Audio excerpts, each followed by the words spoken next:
Sabe aquela situação? Tossir, espirrar ou até mesmo dar uma risada mais forte e sentir um escape de urina? Ou aquela vontade de ir ao banheiro que vem do nada e é tão forte que parece impossível segurar? Isso é incontinência urinária. É um assunto que afeta milhões de pessoas, mas que por algum motivo ainda é um tabu.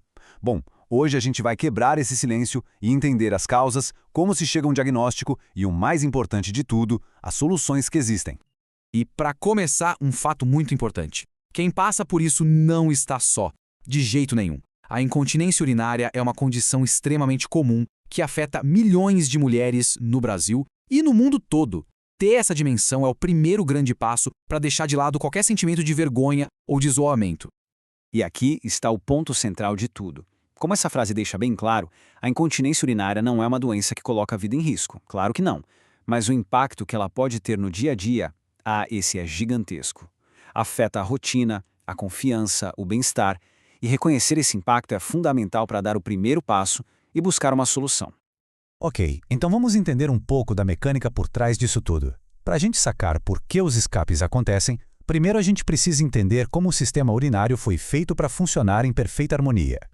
Pensa no funcionamento da bexiga como se fosse uma gangorra, sabe? De um lado tem um modo de armazenamento. Nele, o músculo da bexiga fica relaxado, de boa, para poder encher de urina, enquanto a uretra, que é tipo um portãozinho, fica bem fechada, trancada. Do outro lado da gangorra, tem um modo de liberação. O cérebro manda o sinal e tudo inverte. A bexiga contrai com força e o portãozinho abre para a urina sair. É um equilíbrio perfeito. A incontinência aparece justamente quando essa gangorra desequilibra. Vamos em frente para ver como esse desequilíbrio se manifesta no dia a dia. A grande maioria dos casos de incontinência se encaixa em duas categorias principais, e cada uma delas tem uma causa raiz bem diferente da outra.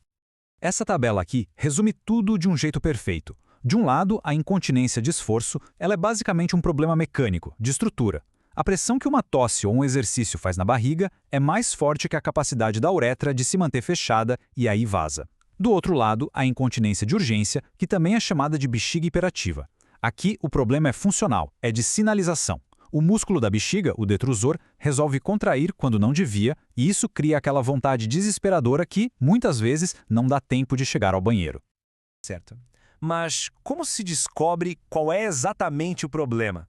Achar o diagnóstico certo não é nenhum mistério, não. É, na verdade, um processo bem lógico, um passo a passo para entender a verdadeira causa do problema. Essa jornada do diagnóstico segue um caminho bem claro. O primeiro passo é a anamnese, que nada mais é do que uma conversa bem detalhada com o médico para entender tudo o que está acontecendo. O segundo passo, os exames de urina, é crucial para descartar outras coisas, como uma infecção, por exemplo. E o terceiro passo é o chamado padrão ouro, o exame que realmente vai fundo para entender o funcionamento da bexiga, o estudo urodinâmico. Mas o que é, afinal, esse estudo urodinâmico? Bom, de forma simples, é um exame que vai medir as pressões dentro da bexiga e da uretra, tanto durante o enchimento quanto na hora de esvaziar. É a ferramenta que permite ao médico ver, em tempo real, se o vazamento acontece por causa da pressão de um esforço ou por uma contração da bexiga que não deveria acontecer. É o que transforma a queixa em um diagnóstico claro e preciso. Com um diagnóstico claro em mãos, o foco muda totalmente para o tratamento e a ótima notícia é que existem caminhos bem definidos e muito eficazes, pensados especificamente para cada tipo de incontinência. No caso da incontinência de esforço, o objetivo é restaurar aquele suporte físico que se perdeu. A primeira abordagem muitas vezes é a fisioterapia do assoalho pélvico, com exercícios para fortalecer os músculos que dão sustentação para a uretra. Se for preciso um suporte extra, existe a cirurgia de sling, que coloca uma pequena fita que funciona como uma rede de segurança ali embaixo, impedindo o vazamento quando aumenta a pressão. Agora, para a bexiga hiperativa, a estratégia muda completamente. O objetivo aqui é acalmar aquele músculo agitado. Isso pode começar com terapias comportamentais, para reeducar os hábitos da bexiga. Se não for o suficiente, existem medicamentos que ajudam a bloquear os sinais nervosos que causam as contrações fora de hora. E em casos mais resistentes, pode-se usar até a toxina botulínica para relaxar diretamente esse músculo. Chegando ao fim da nossa análise, o que é mais importante de se levar de tudo isso? Vamos resumir aqui as mensagens-chave, aquelas que realmente dão o poder de agir e de recuperar o controle. A mensagem final é esta. A incontinência urinária é uma condição médica que tem tratamento, não é uma sentença.